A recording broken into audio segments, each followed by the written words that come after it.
It's quiet around. Hi everyone, welcome to Awaken Hidden Truth with Scott Lembriel and me, Perry. Hi, Perry. Hi Scott.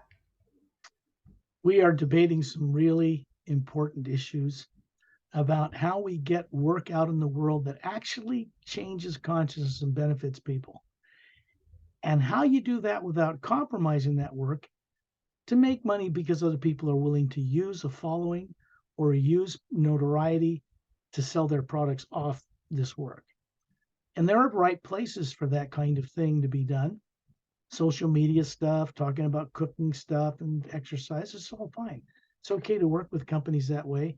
The work I'm doing, and the reason I want it on this video, is because it's proprietary. It's focused. The books I sell have exercises in them and are designed to help people recover what they were made to forget before they were born here on this planet. Now, this is very highly focused, genuine, truthful stuff. And it doesn't lend itself to accomplish this with people by selling it out to other products or companies or advertisers. It's proprietary also because it's the screenplays for these projects. These books are written and they're focused toward the feature film industry. And if you know anything about the feature film industry, you don't see 20th Century Fox or Paramount or Disney advertising Fiji water or any other company on their fan base. They don't need it. They don't want it. They're promoting their films. And if I contract with them to fund films that I produce and direct, then they want the ancillary control. They want products and toys and all of that. If I sign over the rights to a copyright to them for them to fund a feature, then that work has to be clean and free of all those other entanglements. It's pretty straightforward. It's the way the feature film business works, and my work is definitely focused and headed in that direction. First feature film we want to do based on a screenplay I've written is called Parallel Time, the short movie. My main website is paralleltime.com. So I own that domain, and the work in and the imagery in those websites, there are four, are like feature film company websites in a way. You don't buy anything there. There's no shopping carts. It's focused towards two things: getting the books out to millions of people so they can be benefited by them, and they will be benefited by them. They'll find that out through their own experience. And to get these things into feature films so they can be a greater channel to help make this world go in a direction that will not be self destructive. That is the focus and purpose of my reason for being on this planet at this time. So I wanted to make that clear, and hopefully some people will understand this. Not have anything against other products or their companies at all. I wish them all well. But for my work, it's important that I don't mix it up for money with their needs to promote their products and companies. It's the way it is for this type of work. For an author and as a publisher, it's that way because 70% of the world's films are made on popular books, successful books. So that when somebody signs with a major publisher, usually they want you to give up all your ancillary rights. Ancillary meaning DVDs, toys, coloring books, graphic novels, whatever, toys, and you get a percentage of it. They want to control that. They want to market that stuff. They don't want someone they give $200 million to for a feature film to be having that all jobbed out there like that. Because then I'd have to backpedal and stop all that stuff in order to contract with them. See, this is a practical issue. It's nothing against anybody else on Earth, but I know as this work becomes more popular, there certainly will be people and companies that will want to approach me to see if they can use my fan base for their own products to get, videos in the front of my work and all that. And I know that's how business is done on this planet in a lot of ways, but that won't work for what I'm doing. It's very, very practical. It isn't what most people need to do for whether they're selling bicycles or cars or wine, clothes, whatever it might be, healthy water, whatever it might be. The point is, there's nothing wrong with that, but I can't be attached to it with where I'm headed with this work. And I'm smart enough and experienced enough to know this. So I have to be very careful about such things. Perry, you have a social tie channel, right? Yes. And it talks about many things, and it's my work as well. And you could contract with someone if you wanted to have make some money to have something like that on that avenue. Um, I'm not on TikTok. I think you are. I'm I considering am. want to put videos on TikTok, and I'd have to do it myself, so that nothing else is tied to it that way. And I've already explained why. So, there's work you've done and notoriety that you've gathered, and fans for this work, but also fans for the other things you do, right? Yes. And there's no reason why you can't monetize that kind of thing. I have 60 very expensive, short produced videos with hired a great narrator, bought the rights to use certain classical tracks of original artists and respected those artists, so I paid for the rights to use that music. Those videos are to promote this work, and that's, as I said, headed towards feature film. So those videos, some of them have 250,000 views. That's maybe not a lot compared to 100 million views, but it takes a lot more than that to sell books that are headed toward feature film. It really takes a momentum in the millions. So we're working on that. And those videos need to be promoted, say, by paying YouTube to put it in front of 100,000 people. That's how they make their money. So this is just the way things are. And I wanted to put that out there because we never know who's going to hear this video. But it clears the way for us to do things we need to do with understanding put out for other people to understand why we do what we do, right? Yeah. Very clear. Okay, so we're going on into this radio show now, but I felt necessary to put that out there publicly. I think where you're going through right now to decide what you're going to do gave me the opportunity to express that publicly. That I have to consider too, Scott, is that I don't jump into conclusion like this. Okay. No, you got to see what you're offered and what they want.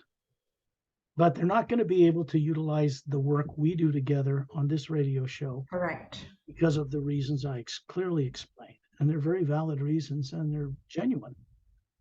So yeah, I mean, I could. Yes, let me talk about this, Scott, because we have been working together for quite many years.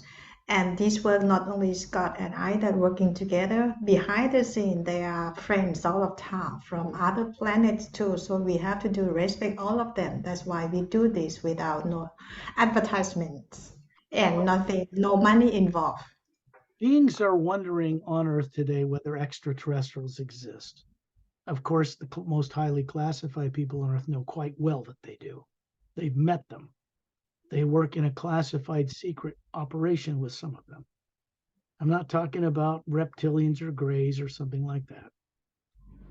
But they do. And they have been informed by people from other worlds that they are going to have to start to disclose fully to the public populace of this planet, or it will be done for them. And that would make people in government look very bad. So it's better they do it because the world needs to be involved with more highly advanced humans and other races among the stars to survive what it's going through right now. Literally, we are going to need their help or we will not survive here. People on Earth are not awake enough or conscious enough to make decisions, and this is government and religious people as well, that's not based on some form of fear. Fear is negative, and when decisions are made on fear, the outcome is negative. So people need a lot of help on Earth, and I mean everybody on the planet. Classified people, government people, CIA, NSA, governments, organizations in Britain, whatever. These are people. And they are struggling to find a way to tell people the truth on this planet that they've known for 70 years or longer. So I sympathize with them. I have compassion, some understanding. I've met some classified people that are highly classified that really want to know the whole truth. There are generals on the planet like this. There are senators and Congress people on Earth that are like this now. And they need to know a lot more than they know to make better decisions. And we need the help. It's kind of like, how do you help people on Earth embrace a bigger God than the one they've been worshiping? Well, nothing against any religions. How do you get them to embrace the whole thing? All those billions of galaxies, all those other beings on all these other multidimensional levels, because that's what full disclosure really is. It's not just about that there's life coming here in spaceships from other worlds, many of them human, more advanced than we are, and they can hide their ships. You can't even see them. They can fly and land on the White House lawn, and you wouldn't know they were there unless they wanted to be revealed. They just change the electromagnetic field. They just raise it, change the molecular structure of their craft a little higher, goes into a little bit higher parallel dimension, which they understand. And then you don't see it, can't even detect it on radar. This is just a technological understanding of how to work with the omnipresent energy that's out in space, people call the void. They thought was dark matter. They thought it was empty. People on Earth, scientists on Earth, know it's not empty. It's powerful energy. It's finer than molecules and atoms and explosions on the sun. It's everywhere. And it is the thing which galaxies and planets float in. There's more of that energy between two galaxies by hundreds of millions of light years than the things that float in this one energy. And it's a living energy. When people on Earth discover, it bothers you, what I just said? No, I switch on the aircon. It's hot here. When people on Earth discover that zero point or toroidal energy, the energy they call in quantum physics, astrophysics now, and call it the energy of the universe. The CERN super collider people, when they crash particles together and could detect it, call it the God particle, because they don't know what to do with it. They just know it's there. It's everywhere. More advanced races have learned how to work in harmony with that energy, non-nuclear, non-atomic, non-molecular. It has no DNA, but it is energy. And they've learned how to work with it respectfully, so it gives up its secrets. And they have learned how to develop their craft and their understanding of the universe to move around it without being negative, without being destructive, without being polluting. Their craft do not use, the more advanced ones certainly do not use any kind of nuclear material. No radioactive, fissionable material to power their craft. They don't do that. So, how do they get around? How are they coming here? When I say humans have come here in craft, I'm serious. They have. They've come here.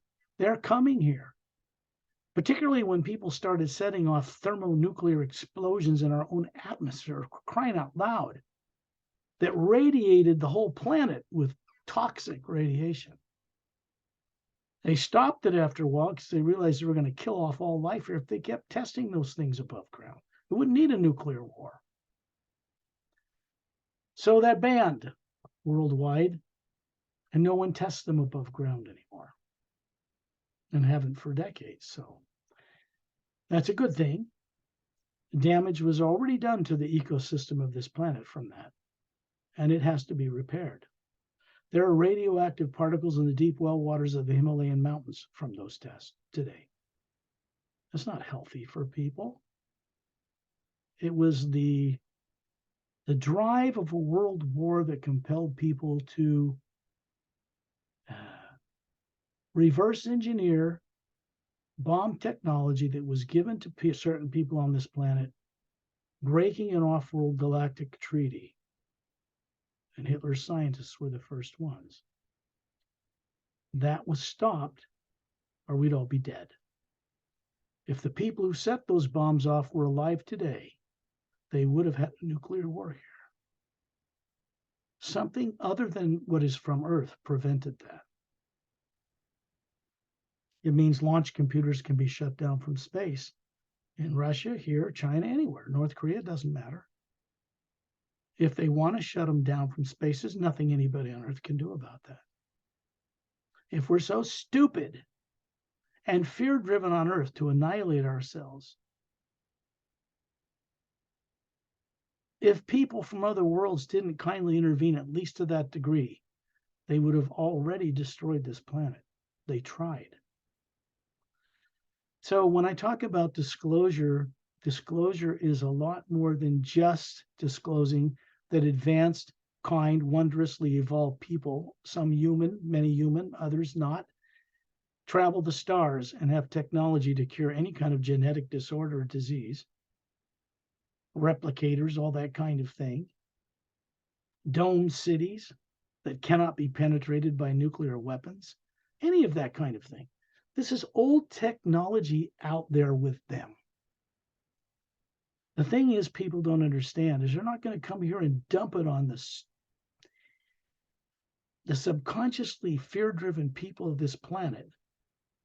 Because if they did, they would use it to annihilate themselves in a day. This is the problem. It isn't that they won't give it to us at no charge or cost, because they don't deal in monetary systems like we do. They just don't. We can't pay to get that technology here. Gold bullion won't do it. So what will? Well, we have to at least, I would say, a good percentage of the planet's populace at least needs to go through some kind of unexpected change that will allow them to make better decisions without subconscious fear motivating it. And then they can come here. The technology to transform this planet, to remove radioactive particles or neutralize imbalanced isotopes that were artificially created, is easy stuff. They would do that as a natural course of events if they found any, because they don't use that kind of stuff to power anything. It's only harmful, only destructive. There's no benign use for radioactive stuff that would get out of a lead container and kill everybody. That's pretty silly. It's childish. But that's what people on Earth used without having earned it. It was snuck in here by tyrant extraterrestrials illegally, and people used it without having the responsibility or the understanding of what it is they were given. First thing they did was blow things up with it. Now, you think people from other worlds aren't watching this? Well, of course they are. You know what's the scariest thing in the universe? It's not aliens and reptiles and grays and tall whites coming here to annihilate Earth people. The most scary thing in the universe is the people on this planet, because they're dangerous and unpredictable. They're going to go out in space and think they're going to fight for the spoils of space. China and Russia and Japan and the United States are going to go out there and fight over it. They're in for a hell of a shock, because space is already occupied by far more advanced races. They're going to find that's not their territory to divide up. Which means, if we're ever going to have a future in space, two things are going to have to happen on this planet. The unexpected establishment of a benevolent, kind worldwide government, and joint ventures in space for the good of all people. This will be required. It is not something we have a free will choice in, because any other choice in this would mean that people are insane, lunatics, out of control, making decisions that are only destructive. Cannot be tolerated by people on Earth taking that crap out into space and playing like spoiled kids with things they have not earned on their own or developed on Earth, like anti-gravity, laser weaponry, computer chip technology, fiber optics, carbon fiber technology. This was all extraterrestrial and brought here, and people got to develop it without having earned it themselves. So they have no responsibility in how it's used. They lack the wisdom that they need to utilize it properly. Because if they were utilizing it properly, there would not be homeless people sleeping in cardboard boxes all over the world right now. There wouldn't be 60 governments that don't really know how to work together unless they're forced to because somebody invades their country. They do that only because they're forced to. They should want to without war. It's all backwards the way they're working here. It is not the way it is out among the stars. And we're going to have to cooperate with them in order to get the technology, health, and healing and change we want. We're going to have to learn how to eat properly, what we do with animals, what we do with sea life, how we treat the air, the ground. That we're supposed to be custodians and caretakers of planets, not their destroyers and abusers. This is something that Earth people are going to have to go through. And they will, whether they like it or not, because the only other option left to their own devices is they will annihilate themselves. And they will. They're trying to do that. Some people think if they blow the planet up, they get to go to heaven. Nothing could be further from the truth. Because whatever they think heaven is, it's a place where responsible, kind, aware, and wise people go to co-create and contribute, not just to sit there and take. It isn't the way the universe is really set up. At some point, humans on Earth will realize that the purpose for their existing as a being, running bodies, because they've never been bodies. Most people have no idea that they have never been a physical body, that they are a being like that has a battery charge that makes a body work through the brain and nervous system, or it sits there, drools, and falls dead. Bodies do not run themselves. More advanced races, of course, understand this. So they understand what they are, that is not a body they're running to gain experience through it. Human beings on Earth and human beings in general were developed a very long time ago out among the stars, not even in the Milky Way galaxy. Very ancient race. Humans did not originally evolve on this planet, ever. All that's theory. People make it up they look at stuff on Earth they find, and they make up stuff about a history they can't possibly see or remember. Humans and all the different races represented here were brought here at one time or another, going back 65 million years, when the dinosaurs were made extinct, the big ones. There's a history missing from people entirely on this planet. There's a galactic alliance history missing from people on this planet because people aren't taught any of it growing up here. They should be. This one planet is one of trillions out there, and we should have a right to know who our neighbors are and how to work with them. There will be no Star Trek in the future for this planet the way it is. That was created by Gene Roddenberry of the Star Trek TV series, a benevolent organization in the future, right? Running on radioactive warp cores. They'll never be allowed to use such things out in space. They're illegal, banned, prohibited. No. You won't do that because it's only destructive. So they don't work with energy that way. I needed to say this because nobody else is in this way, sharing this with fellow human beings. I came to this world for this purpose. I'm not here for the money or the fame or fortune. That can come my way as a channel, as a co-creator with wonderful beings from other worlds, sure. Like a diplomat or something, fine. But I'm not here for the baubles and spoils of Earth, because people's lives are short and they can't take any of that they've accumulated with them when the body stops working anyway. So there must be some other purpose for living that we're supposed to know about. If people want to be free of fear, it's artificially created and implanted in people. Hear my words. Fear is artificially created and implanted in people, subconsciously. Then it influences their decision-making in their daily lives. And since it's negative, it creates negative repercussions in space-time. You train terrorists in bomb technology and rockets to get Russians out of Afghanistan. What happens? It comes back and bites you in the leg because it's negative.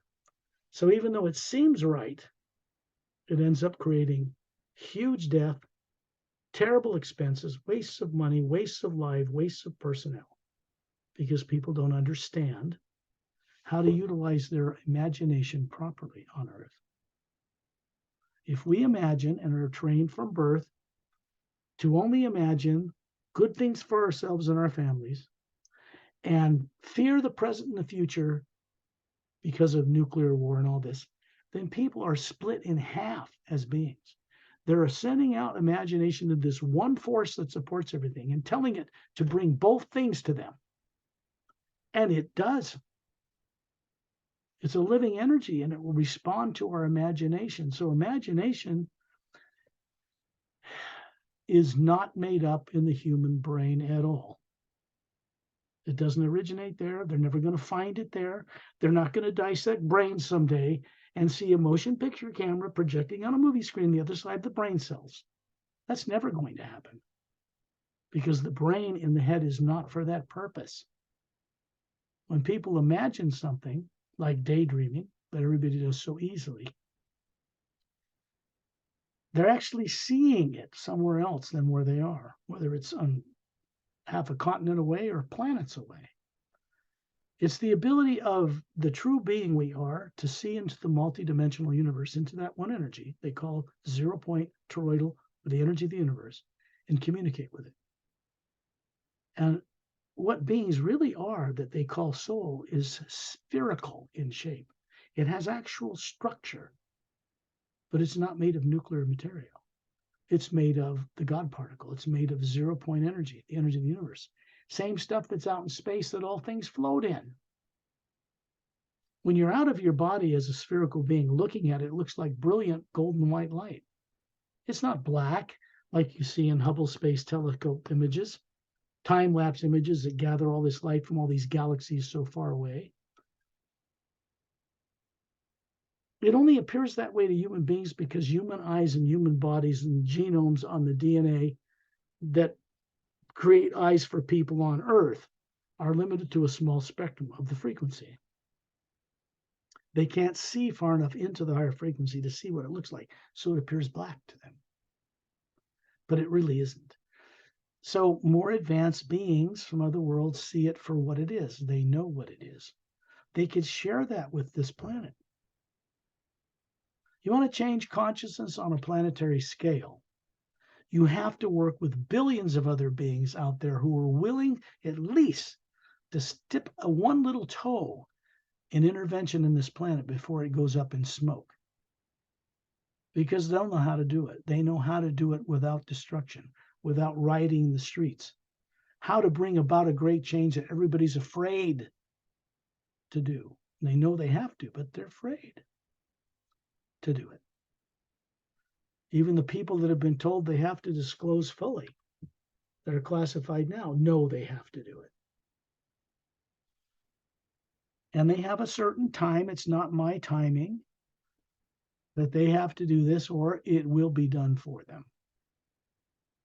And if that happens, it's not a threat of destruction or harming people, but it'll be done planetarily without government's involvement or permission, because they don't have free will to choose correctly like they think they do.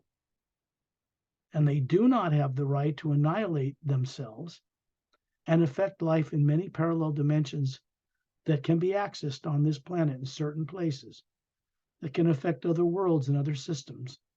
The people that live on this planet don't now, nor have they ever had the right to blow this place up. And they're going to find out they're not going to be allowed to do that anyway, fortunately for us. Okay.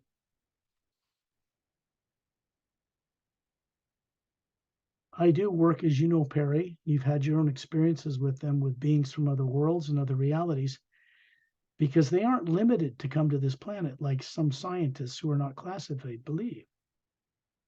Number one, there is no limit to the speed of light. When people on Earth start to understand and think this way, the blocks that block them from knowing how to work with that toroidal energy, that 0 point energy, will come down. And then they can discover how it works and how to work with it. Fear of any kind does not belong in the relationship between what we are as beings and that omnipresent living energy that supports all things. It is not part of the God particle, the 0 point energy, and it never will be. There are lower energies in the worlds of time and space, like the physical universe, that work with beings either positively or negatively. Kind of like teaching them what happens when you do bad things, it comes back to you and you learn. And that system hasn't really worked very well in billions of years because the experiment of good and evil is a failed experiment. What does that mean, failed? It means that we as beings, not bodies, and not made of nuclear material that ages or can break down, are made of an energy that is timeless, spaceless. And we exist as individuals as part of an ocean of this same energy, what people call God the Source. And that is actually a place you can go and visit. But you can't go and visit such a place if you don't believe in it, or you're too fear-ridden to even think beyond just belief and go into actual experience, which is what faith is supposed to lead to. Wisdom and knowing and mastery over negative things. This is how we're meant to operate. And it is our destiny. Even the most crude person on earth one day will wake up enough and be free of subconscious fear to assume their rightful place and become a co-creator with the source behind all life, because that is why we exist. That is our destiny. Our actual destiny is pretty grand. And I, for one, can't wait. Well, I can because I have to. For people on earth to go through a number of unexpected changes in order to be able to accept the kindness and friendship from people from other worlds. It was already offered to governments on this planet a number of times and turned down by fear. And that's the only thing that turned it down. There was a point at which some people made agreements with negative beings from the stars illegally, meaning illegally amongst the worlds out beyond Earth, and it got them into nothing but trouble. Been trying to figure out how to get them out of bases and things like that. And a couple of years back, a few years back now, they were removed, not by people on Earth. So they couldn't solve that problem. So even though those influences are gone from this Earth, this solar system, and sent home, so to speak, the negative effect of what was done remains with people. Because what was done to them before they were compelled to be born here in a human body. It was not a free will choice. It's a hard thing for people to accept, to understand. But I think everybody on earth knows there's something terribly wrong with the way this world works, or really how it doesn't work properly. And they're seeking in their lifetimes, as short as they are, to find answers, solutions. Down underneath all their fears and the need to be superficially entertained, people really want to know why they exist. Correct? They may not know it consciously yet, but down deep, we're spherical beings of energy. Ask yourself this question. Why are planets and moons and suns and stars round? It's not by accident. They're round because they were produced in the image of their creators, or the creator, if it's better to your liking. Because that is the true image we are. We were never made as one of these in the image of what people call God. This is a device, a temporary device at best. And you can't take this with you when you leave and go somewhere else. People on earth leave their body every night, but they're so afraid, and they've been brainwashed to be afraid, to not bring back to this earth life what they're doing when their body's asleep, because they're not at home. That bridge of unconsciousness between what they're doing already that they're afraid of and don't know needs to be bridged so they can begin to know and remember what was taken from them or suppressed in them without their will. There is a galactic history. There was a great war 500,000 years ago out in the galaxy. The bad guys were defeated, and it is policed. Some of the things the bad guys did to people was capture them when they were cowardly, capture them when they're away from the protection of their own forces, work with the electromagnetic field that surrounds the being and implant things that are terrorizing. It says, if you ever remember what we did to you, you're going to have this done to you again. And they did this and put people on planets like Earth with no memory. And what I'm sharing with people is that that's all been stopped now. Such beings are not allowed in this solar system. The solar system we live in is quarantined. The entire thing. That means that there are ships stationed here from other worlds, from an organization of worlds centered near the center of the Milky Way galaxy, on a world there, not in the center of it, but near it. And they are here for their own protection and to protect people that used to be people they knew that have long since forgotten this on Earth. So that's part of why they're intervening to a degree now. It's very fortunate for people on Earth because, as I mentioned, people running things on Earth in the way they were, when they got nuclear weapons given to them without having earned it, would have also pushed the button to annihilate this planet because they tried to. It's highly classified. This, too, is part of full disclosure. There's not going to be any rioting in the streets in full disclosure. It just means that everyone, including people in the classified community that are only given bits and pieces up a tier of command of what it is, and only a few know. It's pretty silly. They think they can hoard information about billions of other worlds and systems out there for themselves as if they're superior to the rest of mankind. That's done from fear. And they all know it's a bad habit that needs to end because it has no future. There is no place in space for this planet and its people the way we are now. None whatsoever. This is no joke. It's coming to a point where beings that have been visiting here will make their presence known more and more. Not in a threatening way. I propose this to people to think about this. Every time somebody on Earth out of fear is shot at an extraterrestrial craft, they have never retaliated. Not once. They didn't shoot back and bomb our cities and say, okay, you shot at us, we're going to war. You'd think that people on Earth would have gotten the message by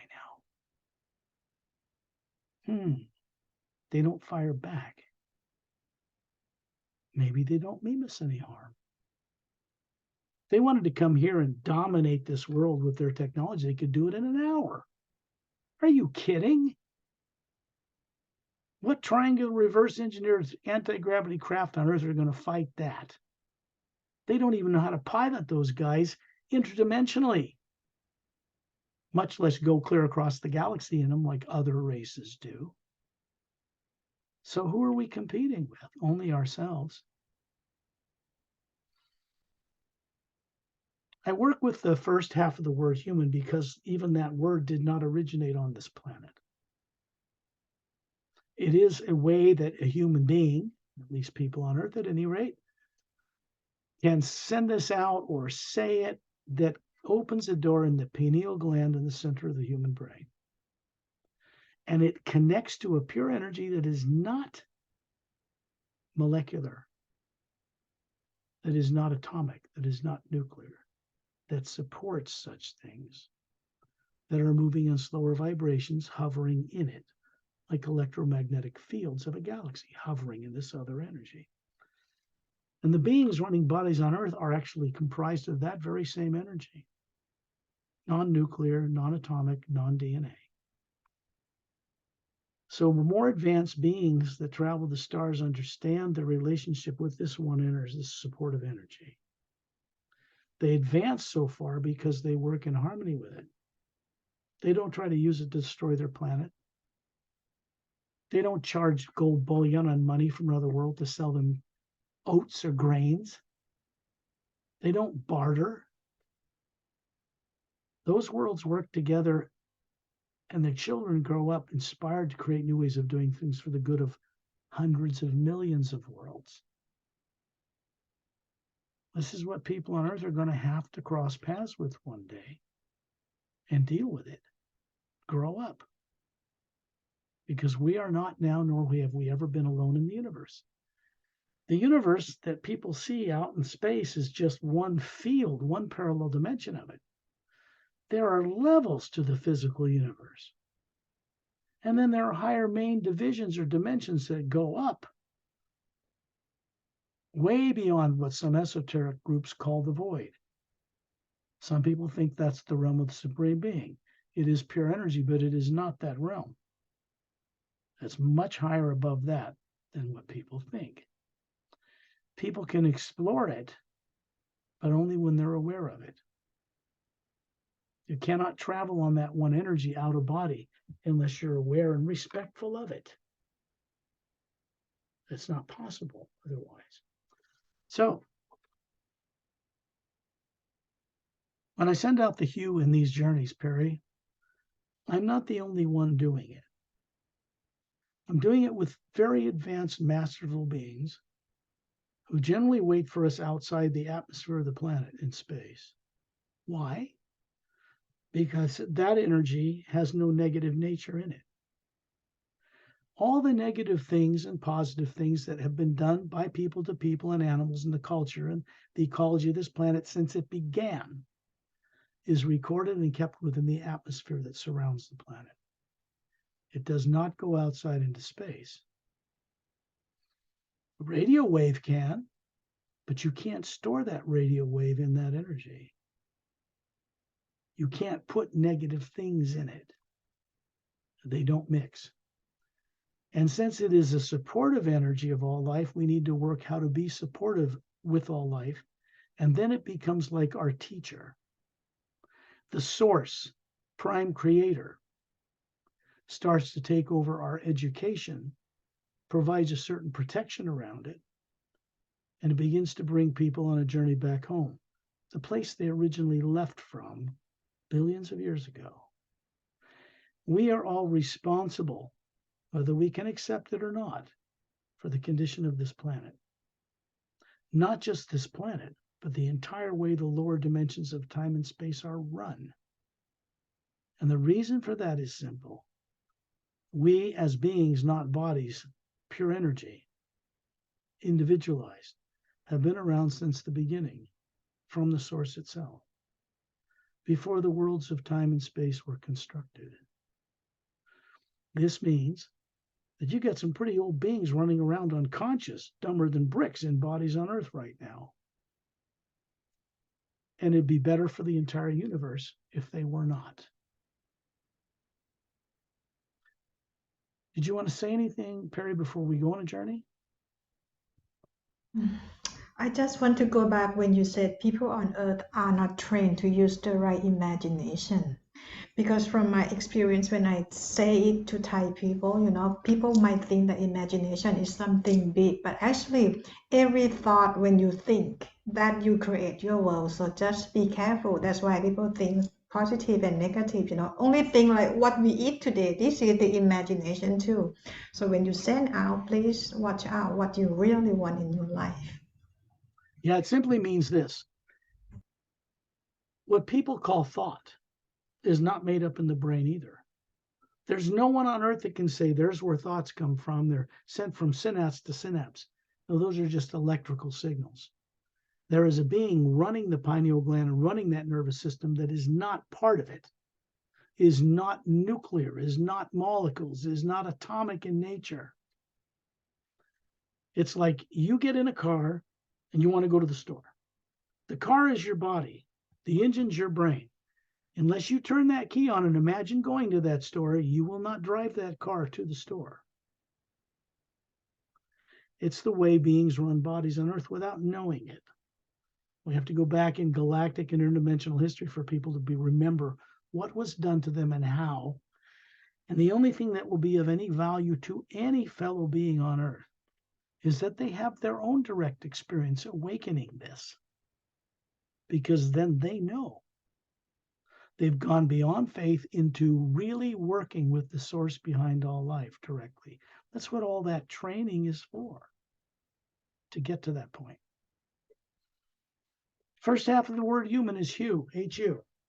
It is not owned or copyrighted, patented, or possessed or controlled by anybody on this planet or anybody in this solar system or anybody in this galaxy or anybody in any galaxies or anybody in any dimension. It comes from the source itself. It is part of the omnipresent first sound living energy that is supporting everything. And it's a living intelligence, just like we are. We're part of it.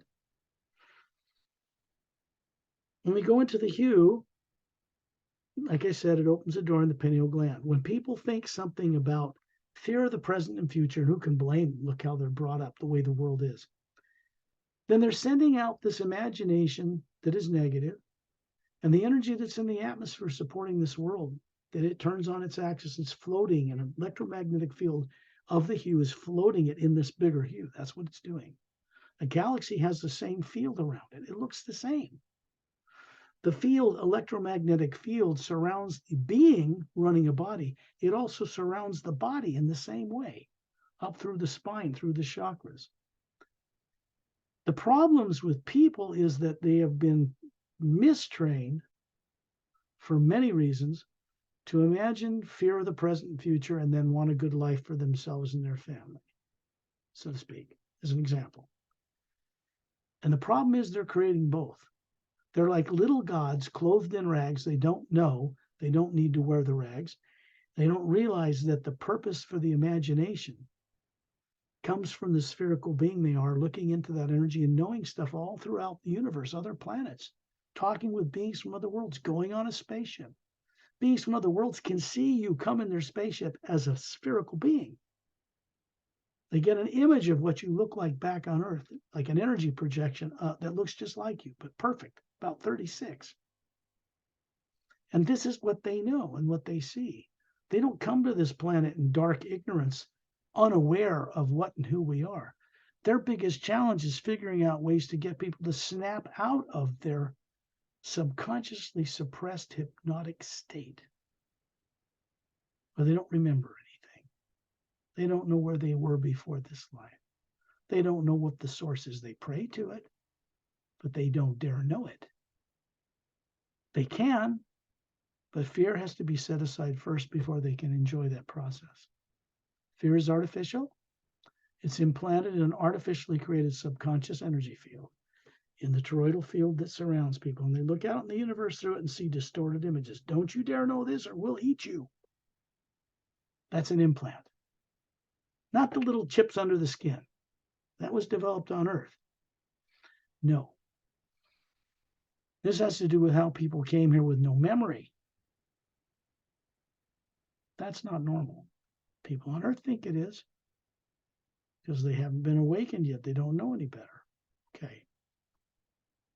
When I send out the Hu, this is why people need to imagine things that are uplifting and constructive only. And a being has to wake up enough to choose to only do that. If they want to iron out what people call karma from past lives, if they want to get rid of Maya or illusion, then that's all negative stuff. It's in the astral body, it's in the emotional body, and the next plane up where they're running a body right now they don't even know they have, that influences them here. We are spherical beings of a multidimensional capability. And we run bodies on various planes and dimensions simultaneously with the one we're running on Earth. They're our responsibility. They're part of us. And we're supposed to master their use.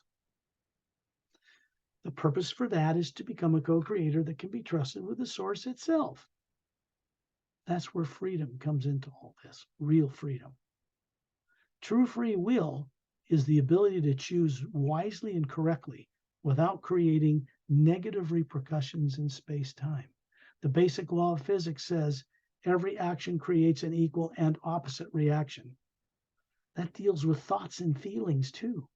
They go out measurable in microvoltages on an oscilloscope out into the atmosphere. And like the ionosphere will allow a radio wave to bounce off it to get around the curvature of the Earth inside the atmosphere. All the things that have ever been done to anybody in this history of this world are in the atmosphere, running around us. Most people are protected pretty much from it. Some people open themselves to it and they go postal. They do weird things. They can't take the pressure anymore. And none of it is necessary. None of it. People in their fear, subconsciously motivated, continue to maintain the illusion and the limitations that people experience on Earth, like you can't go faster than the speed of light. If you just take the speed of light you can see and move it up into ultraviolet X-rays, gamma, and all this stuff, it has no limit. Light coming here from billions of years ago didn't take billions of years to get here. They're thinking in terms of Earth consciousness and the limits of what their physical eyes can detect. So they build equipment that detects only that and nothing more. They trap themselves with it. When there's no limit, they make one artificially. Can't blame people for Earth for coming to that conclusion, because nobody from out of town openly came here and landed and said, hey, that's not the real science. This is the real supreme being. This is how it works. This spirit people worship works like this.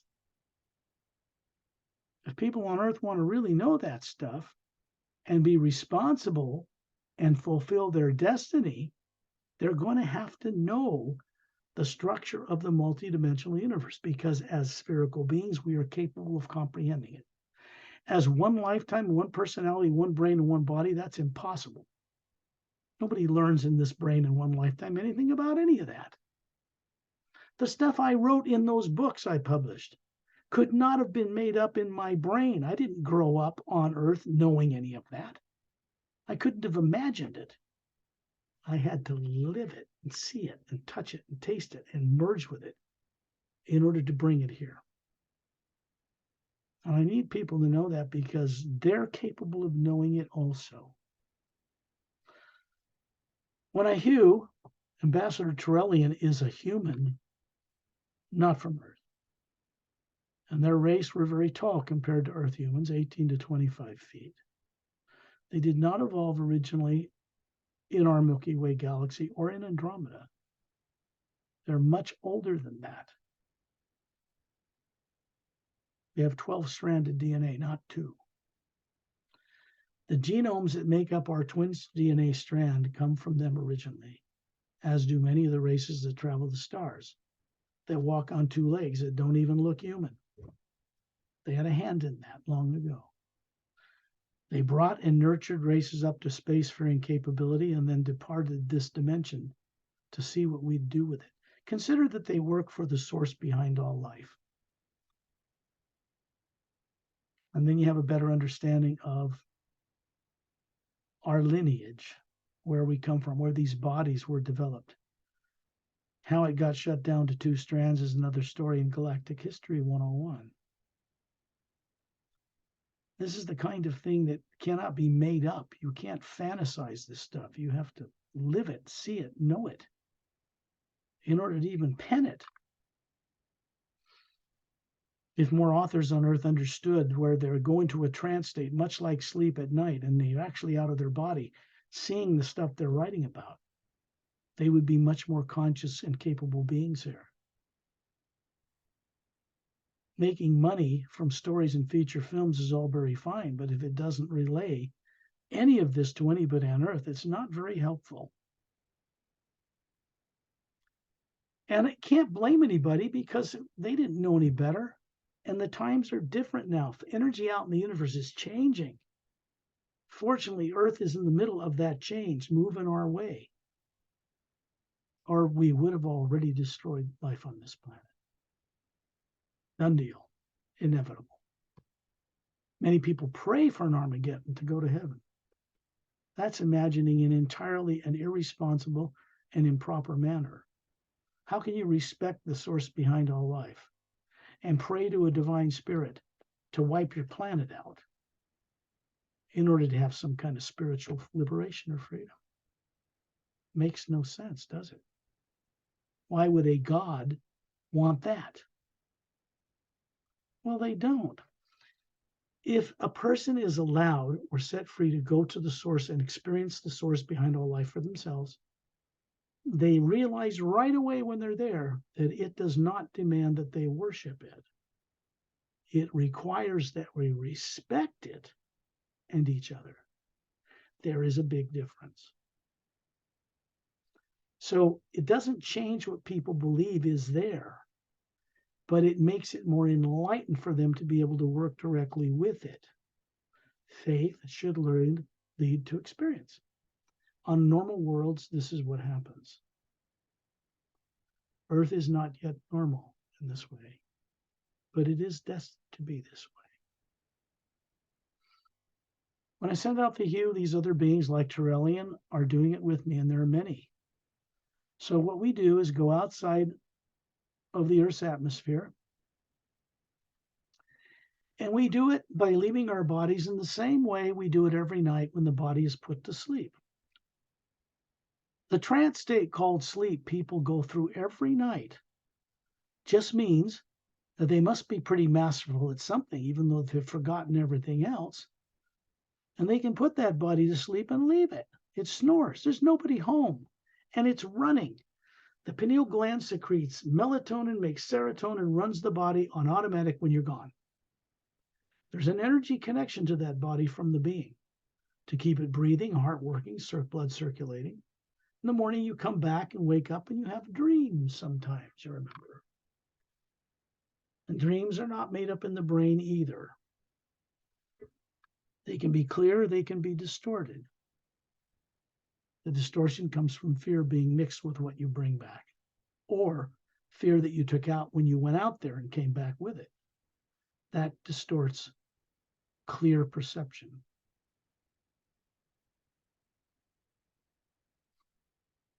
I simply ask people that may watch this video to trust themselves. Trust any being they trust. I don't care if it's a past religious leader or anybody like that. But do something which makes them feel safe. Then trust themselves as an indestructible energy being, not a physical body. And close your eyes and imagine someone you love and respect. You're grateful if they are in your life. Person, place, or thing, as long as it's genuine. As long as you're imagining them, puts a smile on your face, so to speak. A child's smile, a rainbow, a hummingbird, a waterfall, the ocean, other planets, pictures of galaxies, whatever. We begin to make or vibrate this sound because it opens the door through the pineal gland, and the being that you are running this body also becomes aware that it's hovering near the ceiling by your body, looking down on it. Now, this is just simple daydreaming. Everybody on Earth can do this and does it all the time unconsciously without realizing what they're really doing. So you imagine effortlessly that you are on the ceiling looking down at your body and that you are something that's running the body that is separate from it. And then you imagine being in outer space. It's just daydreaming, remember? And Perry and I are standing to each side of a being who's 18 feet tall. And he's showing you a body form that looks to be about 36, like a Greek god, slightly wavy, long blonde hair to his shoulders, slightly pointed ears like an elf, luminous blue eyes. A Caucasian looking in this case for Terrellian, and elegant silken gown on, bare feet. And Perry, the way she looks on Earth, is standing there, and I'm to the right side of Terrellian. and I look like this, but younger, about 36. The body forms we're showing all of you who come on this journey, you will be presenting the same type of body to us, but it is the spherical being you see hovering above our heads and above Torellian's head. Spherical. That is the real being running the form that is being shown here. Torellian is showing you what his body looked like over 1 billion Earth years ago. Their race evolved to the point where they dematerialized the atomic structure, the DNA, and stored it in a little place, a corner of their being. And when he wants to manifest a form to show us, he pulls out that pattern, draws energy from the omnipresent living energy that's out in space all around us, and manifests it for us to see. Here's the kicker. All of you do this too. Which means some part of your beings has mastery over at least being able to leave your body and run a human body. And that's a pretty big advancement. There are other beings in a circle around us that are master teachers, not from Earth. These beings traverse the multidimensional reality. They have bodies somewhere stationed, and they've left them and they're joined us here in the same form. When you look around you in space outside of Earth, you see the polar ice caps, you see the land masses, you see the barren meteor crater moon with no atmosphere. It does not turn on its axis as it circles the sun or the Earth in an orbit. And that's very abnormal because the gravity of Earth, the gravity of the sun, and other worlds should have affected it so that it cannot just be stationary, showing the same face. Something was done to that moon artificially that has made it non-functional in the way that it is. And you can see this. And when you look at this black area of space you see in Hubble Space Telescope images, you realize that out here you see it as a white golden light that is literally everywhere. Between the Earth and the moon and the sun and the billions of stars in our galaxy, most of them are big blue young white giants, yellow suns much bigger than our sun, large red planets or red giants and red dwarfs.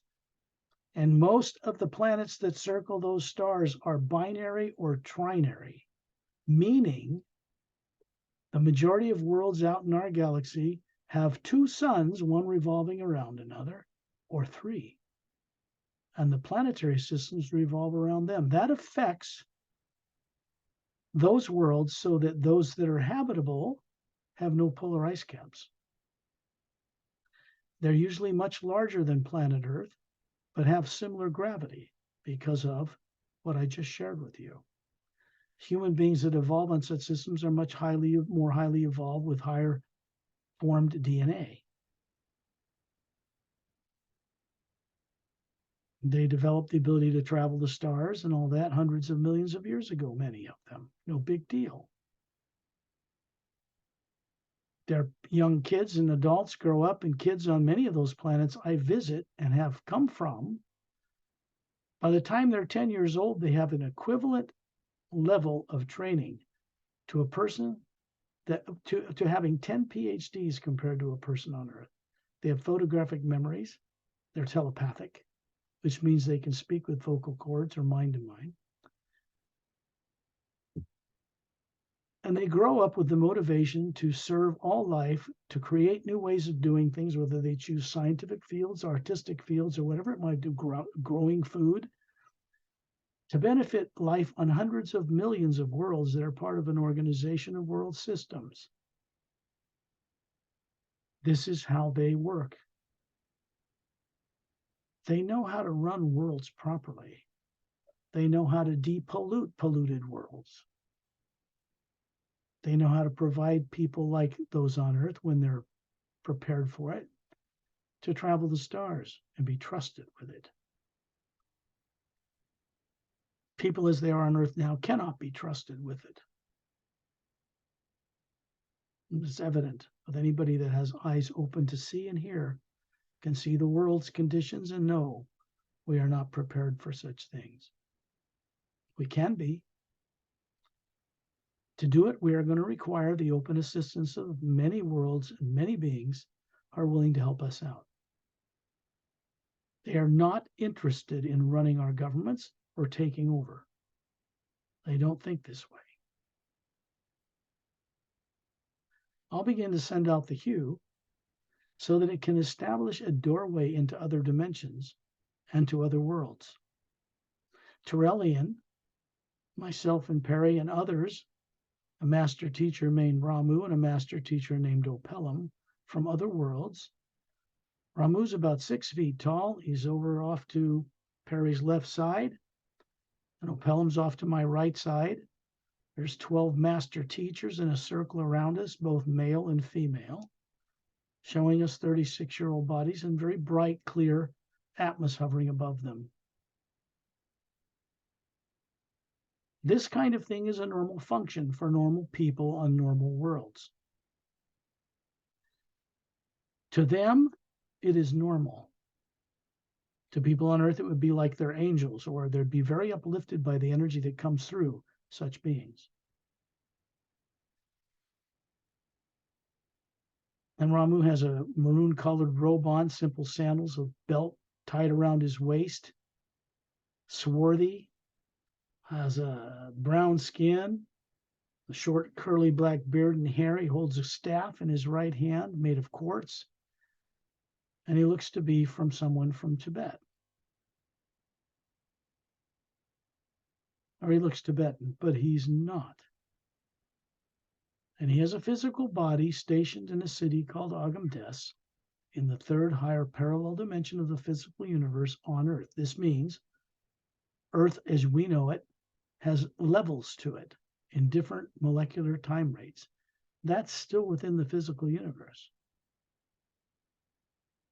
Races from the stars know how to circumnavigate between these levels in ship and craft up to what we call the astral plane, but they do not take them across the barrier between the physical dimensions and the next major division or level of the universe.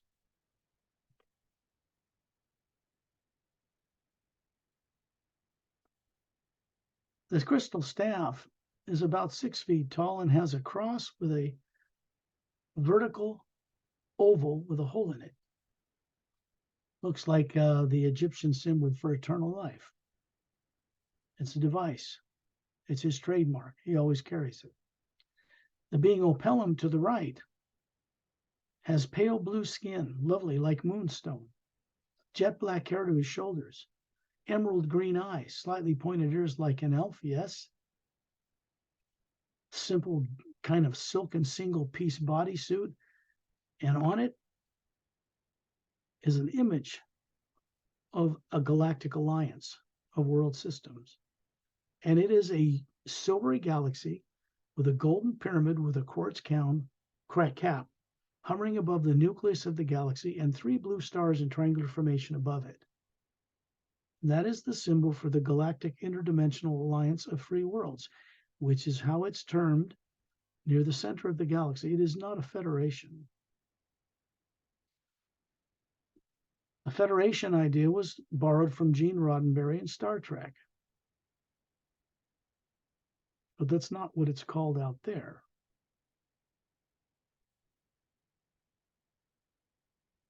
I don't blame people at all for coming up with that term. They had to call it something, and they didn't know anything outside of that term, really.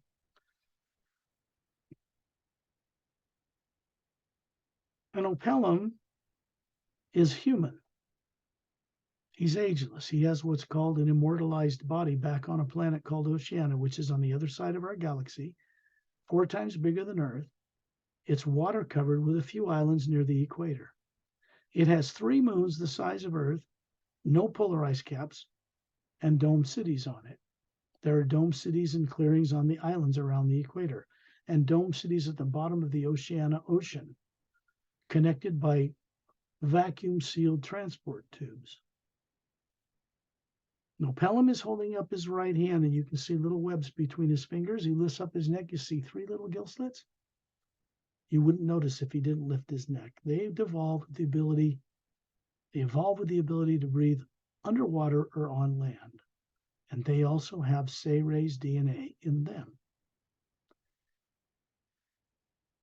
As different as they appear, Earth humans and Oceanian people could actually mate. The DNA is so close. They don't do this, of course, but they could. So he's showing you a body, an energy projection that looks like his body that is still back on Oceania. And there's a beautiful spherical orb hovering above him, which is the real Opellum. If you look above Torellian's head, there's a bigger sphere hovering above him. One above me, one above Perry, one above Master Ramu. And some friends that are from a silica-based race that evolved in the bottom of huge emptied volcanic chambers in the bottom of the ocean called Drens. They're about 3 feet long from the root of their tail to the tip of their adorable noses. They have strong arms, strong legs, dexterous, 5 fingers and toes like a human, but they don't really look like a salamander. They're not a lizard. And they have big bulbous blue eyes, pale green skin, and their tail, from the root to the tip, glows like crystal gem opal in sunlight. And they evolved the ability to fly through the air and defy gravity as an organic species. And Etta is his name, Din is his wife, and they are master teachers, and they are not human. They are courageous to a fault. If they befriended you, they would die to protect you. They manifest the highest qualities of human beings that humans on Earth do not yet know about. So when we're out here, I respect them, Torellian, Ramu, Opellum, and the 12 master teachers that are surrounding us on this journey. I do because it's my nature. Because they are already respecting us, at least the potential we have to become normal like them and wake up and remember what we were made to forget.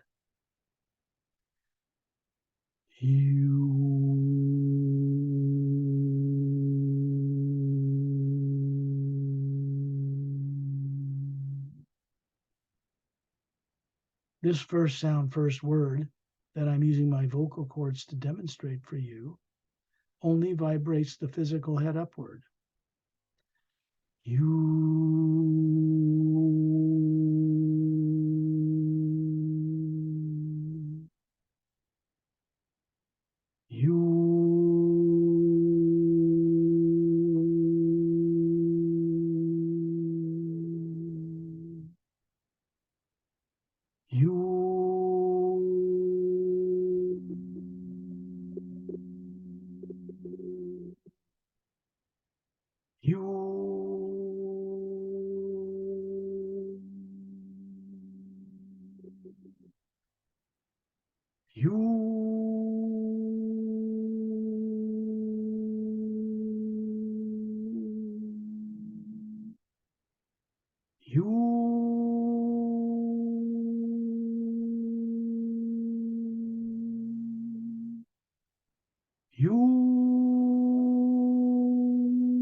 What we're doing out here in space where you don't feel heat or cold, you're not affected from radiation from the sun in your true form.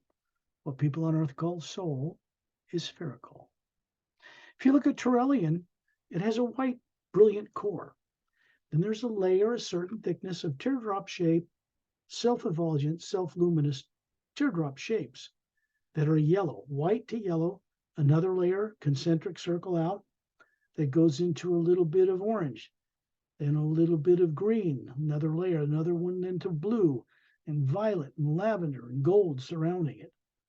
This white gold light, which is the same as the white gold light that surrounds us. And so the Atma or soul has real structure.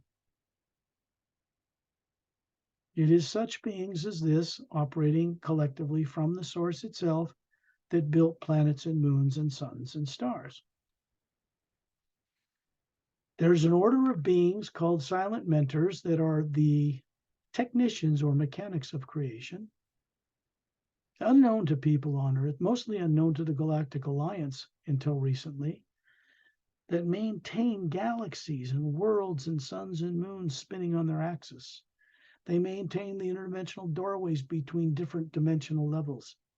On Earth, there is a grid work of interdimensional portals that can be accessed when you know how, that can take a ship, for instance, from Earth to someplace far out in space.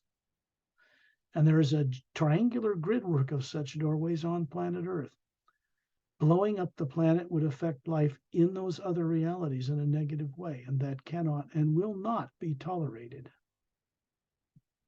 People on Earth do not have so-called free will to blow themselves up and harm trillions of life forms elsewhere because of their ignorance. We do not have the free will right to do that to others. So when I hew, we're creating a kind of a funnel of light and sound through all the lower dimensions of time and space. This goes from the physical universe by Earth with its polar ice caps. It goes into the astral, the next major division where emotion comes from, causal, where causation from, mental, where thought comes from, the etheric, which is much more refined. People run transparent bodies there that live millions of years. And then there's this void that is a pale blue energy. It doesn't appear to be anything structural in it. So people call it the void, and they think that is the realm of the Supreme Being. But it is only a barrier between the lower dimensions of time and space, where positive and negative currents of energy run, and the higher realities, which has a pure positive energy, where no negative nature exists. There are many higher realities above the void. To travel anywhere in the physical universe to any planet or any dimension, a being is required to be able to imagine it. This means out here in space, when you're out here on one of these journeys that's being guided for your benefit, you can see and know things that you can't do on Earth because fear that you normally carry has been shut off with your sleeping body or in your meditation, whether you're sitting down or lying on a bed. And it's done by Galactic Alliance personnel who know how to do this so that you can put your head above water for once and look and see what's around you. And this way, beings begin to remember what they once knew before it was taken from them. When you look above Turelian, you'll see a vortex opening up. It looks like blue-green water with a funnel shape right in space, going somewhere far above, and then it opens up, and on the other end, you can see a white, luminous, sandy beach and a tropical jungle of crystalline-type structures, trees made out of crystalline radiating material. And then when you look out in space past the moon, you can see a planet start to zoom into our perception. In other words, it's like you have a telephoto lens, and you hovering in this U can connect right to a planet called Zetranami 1. It's 4 times bigger than Earth. It's near the galactic core of the Milky Way galaxy, not in it. And you suddenly find that we're all hovering around Turelian above the atmosphere of this world, looking down at it. You can see 3 moons circling it the size of Earth with domed cities and beautiful tropical beaches and oceans, but no polar ice caps on these worlds whatsoever. And in the distance, you can see that there are 3 suns that this planetary systems, this planet's and its moons circle. And one is a blue-white giant. There's a big yellow sun, many times bigger than Earth, but smaller than the blue-white giant, circling it, and then a red dwarf circling that. And you're looking down through a pale blue-pink atmosphere, and there are several continents around this planet in a number of locations and beautiful oceans. And the continent center of the equator has a beautiful western ocean with golden sand. The water is luminous, the sand is luminous, because in this planet, in the physical universe, there are no pollutants in the atmosphere, no radioactive materials being used. And there is a domed structure in a city, sparse number of buildings, some of them tall, thin pyramids, big pyramids, spherical buildings on tripods. And you look at this beautiful botanical paradise surrounding it. And off in the distance, you can see the curved golden sand of a beach by an ocean, a calm ocean. And you're looking at this dome, which is curved very far. It's a big place surrounded by water. And you can see through the dome, it's translucent, and you can see figures sitting around in circles. Terrellian, and remember, we are spherical beings. We're moving down through the dome right into the top of it, and we're hovering up near the top, and we look down and see a blue, round, disc-shaped stage and 15 levels in concentric circles of white leather-like chairs, all the way up 15 levels, looking down on this stage. And men and women with white gowns on, with the golden sash from the right shoulder to the left hip, standing up to greet us because they see us. And these are 5,000 members of a galactic alliance that represent 450 plus million world spacefaring races that work collectively together in just a little under 1/2 of our galaxy.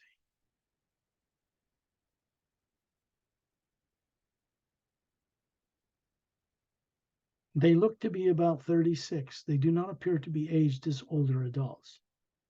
And there's a spherical, beautiful being hovering above each one of them. When you look through your inner vision to see them, you look down and see there's a body that looks like you, about 36, standing up in the air, up near the ceiling, gazing down at the bodies they have. They see us. They know we're from Earth, and we have gone clear across the galaxy to its center. Craft from this world can travel among the stars and get across vast areas in a very short period of time. There are interdimensional doorways laced throughout creation that were put there in place as the lower dimensions of time and space were built. These silent mentors, these mechanics of the universe that maintain them, are the most advanced beings in existence. They have not normally had any dealings with beings like us or the master teachers that teach us. That's changing. When you look down on this stage, Torelli is standing there, 18 feet tall.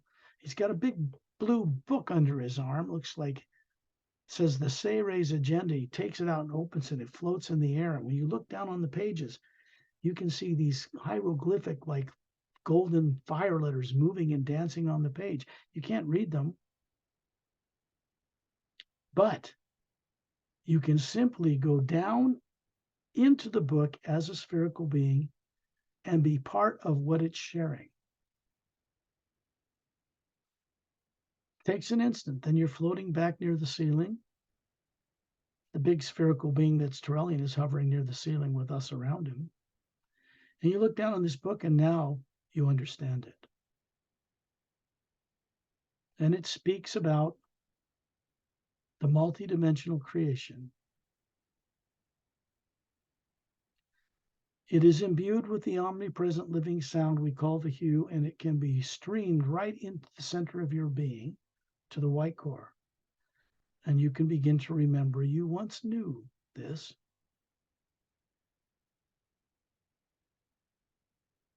We've come here to get very far away from Earth in order to have the grace of the experience of these beings, these 5,000 members in Turelian, to begin to help us remember in a safe environment away from fear. Simple as that. Zetranami 1. In the next instant, you find yourself hovering around Turelian, where we started this journey, outside Earth's atmosphere. When you look at Earth, it's going to be changed by Turelian, myself, and a few others. You're simply going to see a heat wave move over your vision of Earth with the polar ice caps and the barren moon. And now in the same place, you see an Earth that has no polar ice caps. And the moon has an oxygen atmosphere, and clouds, and rain, and rivers, and little oceans. And there are dome cities on it.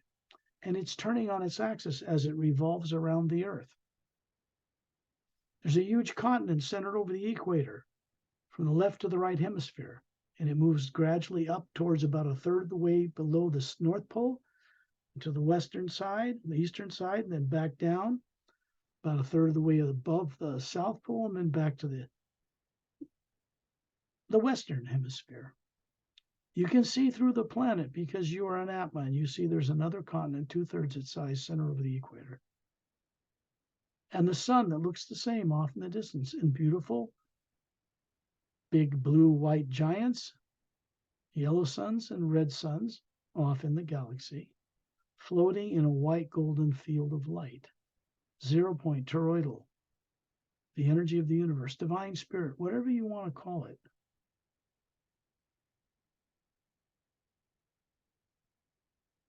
Down on that planet, you can see at the bottom point above the South Pole, up and down straight in the center of the equator, is a half-moon base-shaped, curved, glowing green beach. You can see it from space. This is Earth as it is known in the third higher parallel dimension of the physical universe. There are 144 levels to this. And then it becomes what we call the astral plane on Earth. All the motion comes from there. And you'll all understand this or remember this in due time on your own.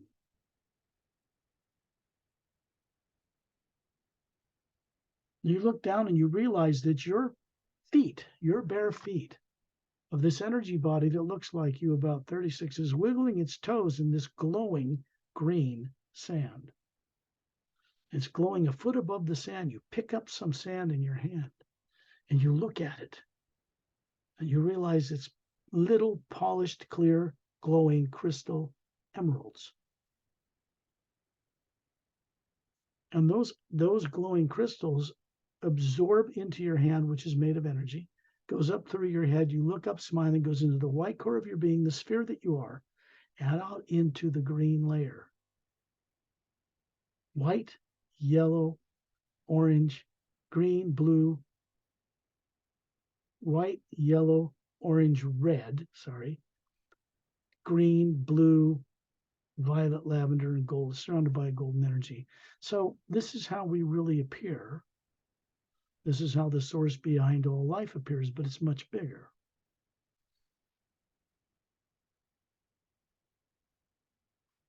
The sound you hear around you is the sound of the hue, but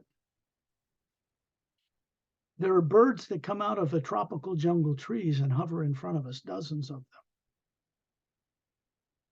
They have long V-shaped split tails and beautiful rainbow-colored feathers. They look kind of like a blue jay, about a foot long, with twin sets of bird wings above them, like a dragonfly, but these are birds. And they begin to sing the hue. They have beautiful vocal cords and an atma hovering above each bird.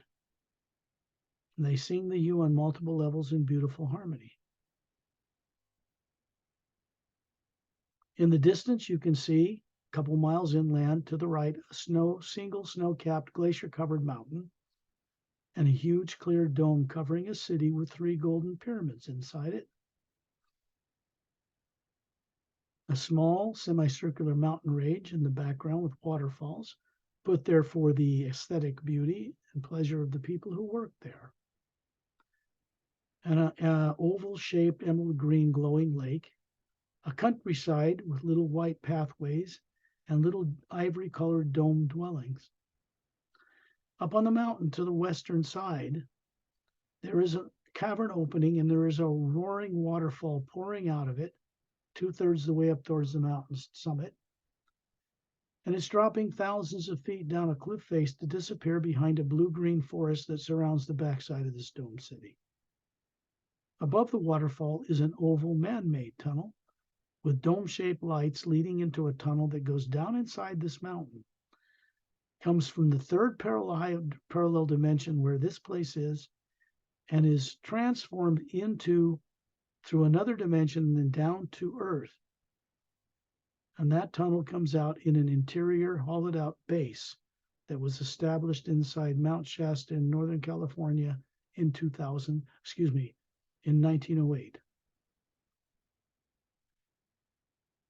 You are being given an understanding of how things are set up. When you look at this sand again, you see this curved beach. Terrellian's standing up to his knees out on the ocean water, which is a pale blue-green water glowing. And he's smiling at us. He's just there to experience things with us. The atmosphere of this planet, this Earth, has no pollutants in it whatsoever, no negative emotions or thoughts. Terrellian's race, the Seres, Galactic Alliance personnel, and master teachers work in that dome city. The moon that circles this planet that is alive with life is a prototype. And this planet Earth and this prototype will be utilized at some point to change that barren dead moon we have and Earth in a similar way. As above, so below. This will be done when people on Earth will appreciate and respect this and have awakened to become caretakers and custodians of the Earth they were meant to properly run. Then you find yourself out in space surrounding Terrellian, and you look at the Earth again and the moon, and it looks like what you're familiar with polar ice caps, barren moon. And then you experience yourself as a spherical being hovering near the ceiling, looking down on your body, wherever you live on Earth. And all that you're doing is endeavoring from your effort to bring the awareness of this journey and store it, not in the brain, into the toroidal or electromagnetic field that surrounds the spherical being of you hovering near the ceiling, the same around your body. You store it in that. Because then in the day you can look out through that at the universe, walking along the street, and remember. This journey being stored there has precedence over subconscious fear. And it is a doorway through which the primordial sound behind all creation runs. So it'll come through you for your benefit and then continue on its way for the benefit of others. Look up toroidal field, look up gravitational fields, do a Google search, and when you're on Earth, and see what they look like. You'll find them. The energy moves through you back into the Earth, into 3 pyramids stationed in 2 of Earth's bottom deepest oceans, and 1 in the hollowed out interior of a mountain in Tibet, in the Himalayas. And it goes out to pyramids that are stationed between stars right now, a quite large one stationed between 2 stationary asteroids in the asteroid field that circles in the orbit of a planet between Mars and Jupiter in our solar system. It was a planet that was blown up a long time ago. And then it continues to the center of our galaxy and goes up the white golden shaft of light that runs through its core and returns to the source. When you're ready, open your eyes. Come back to Perry and I on Earth. Thank you, Scott. The importance of going on a journey is to use the right imagination. And not only that, because when we go on the journey, there are couples that assist us, to go on the journey and to help us to remove implants too, right, Scott? Yeah, they are humans. They have real bodies. Generally, ships that patrol our solar system now for our own benefit, really, are manned by four couples. A particular male and female sit in the back, drop their head to their chest, and they leave their bodies and join us on these journeys. The other three couples run the ship. So you're going to find that there are 7 ships generally that surround our journeys from the Galactic Alliance that are part of and coming from a mile-long cylindrical craft that is stationarily parked inside the rings, which are made of ice, that surround the planet Saturn. They are here for 2 reasons: to prevent us from annihilating ourselves without running governments. They don't want that burden. No one would in their right mind. To wake people up to what they were made to forget,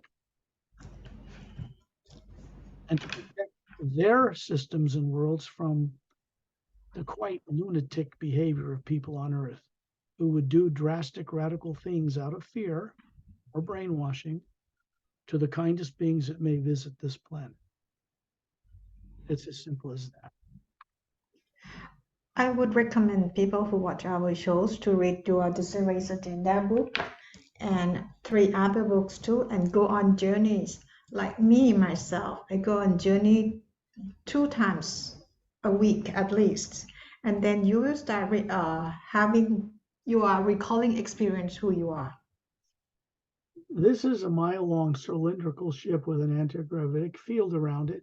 Bridge control here, another one on the other end. It's made for traveling through interdimensional portals or doorways. These are 30-foot in diameter scout craft, little spherical pods underneath, semi-spherical, and they enter the ship by raising the molecular time rate, the field around their craft. They go through the metal hull and land in a hangar bay. They don't have open launch bay doors. There is a special technique section at the back of this book, which is the only one I know of on Earth that's ever been published this way, including a glossary of characters and terms that will help people to understand the hidden truth that's revealed in the prologue and all 29 chapters. Separate technique for each one. That's in the Savior's Agenda. It's in this form, hardback and ebook.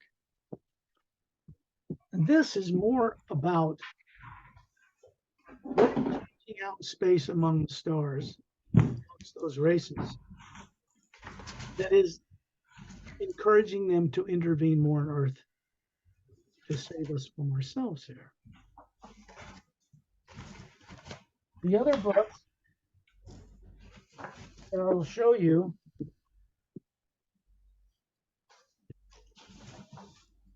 Emerald Doorway is the first book of the Parallel Time trilogy. This is Master Ramu with his staff that was introduced to you on this journey.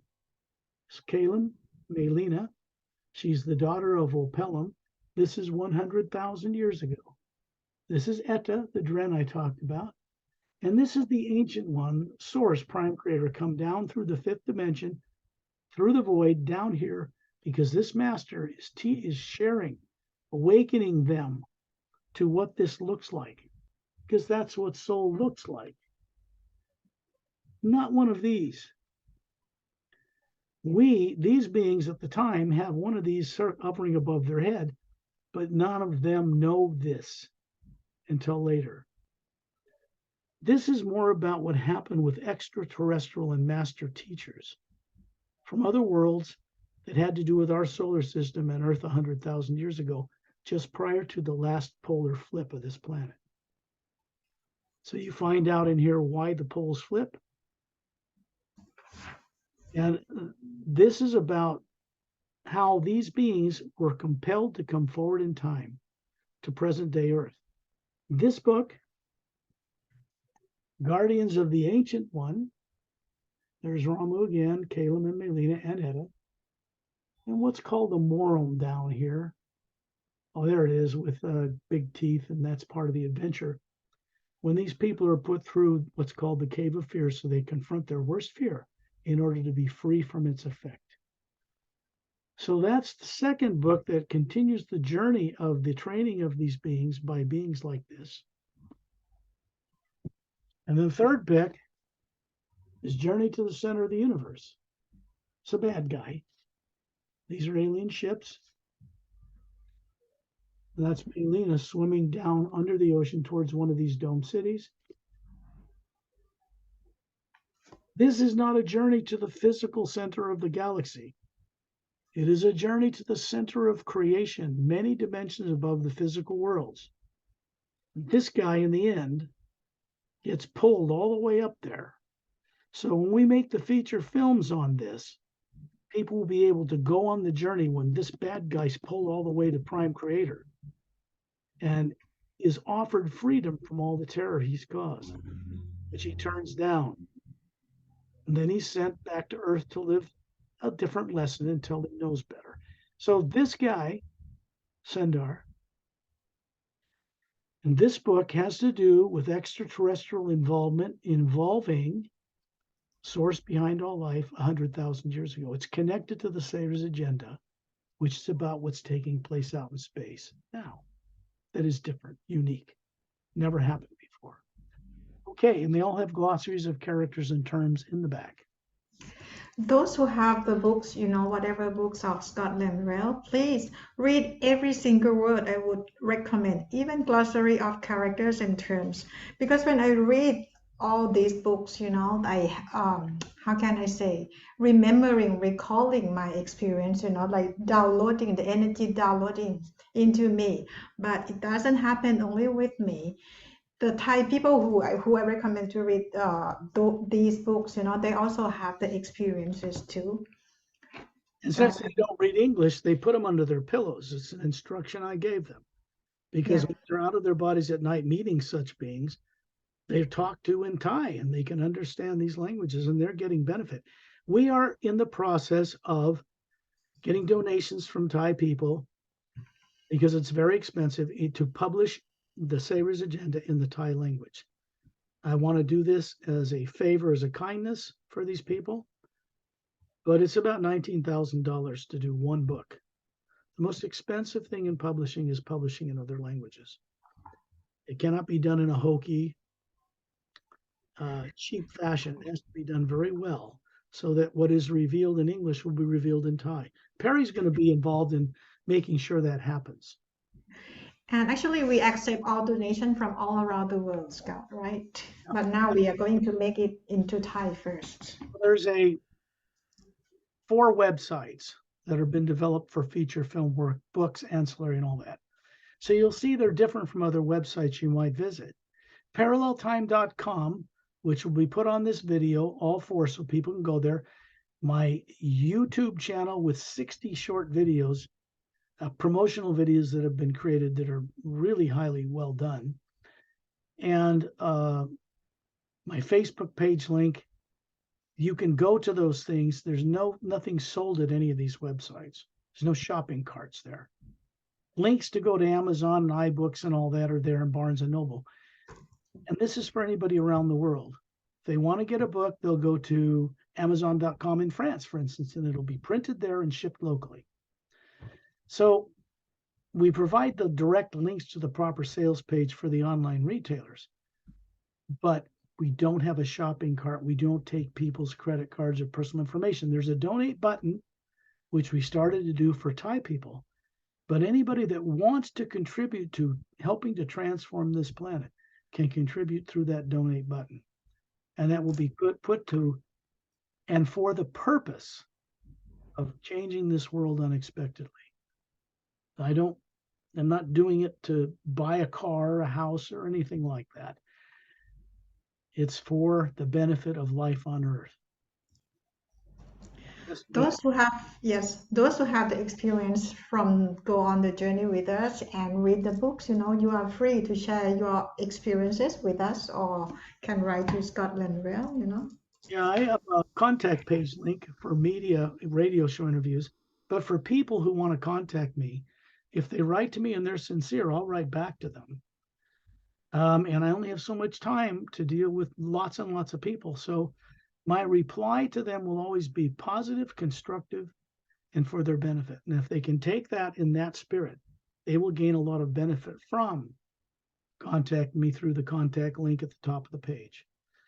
They're there, the information and the videos there are free to watch.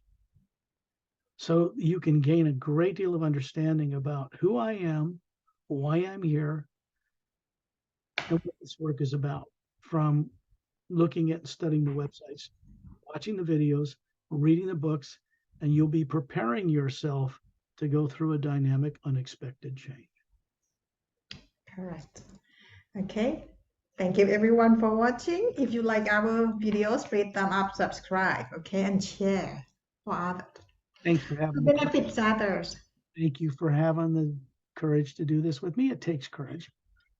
The things I shared here in the way I've shared them are not available anywhere else on planet Earth. And there's only one reason for that, because they are my direct experiences in dealing with people from other worlds. And it's being shared for the first time in this way for all of you. That's the purpose of it. So I will say, see you all later. See you all later. Thank you, Scott. See you next time. See you next time.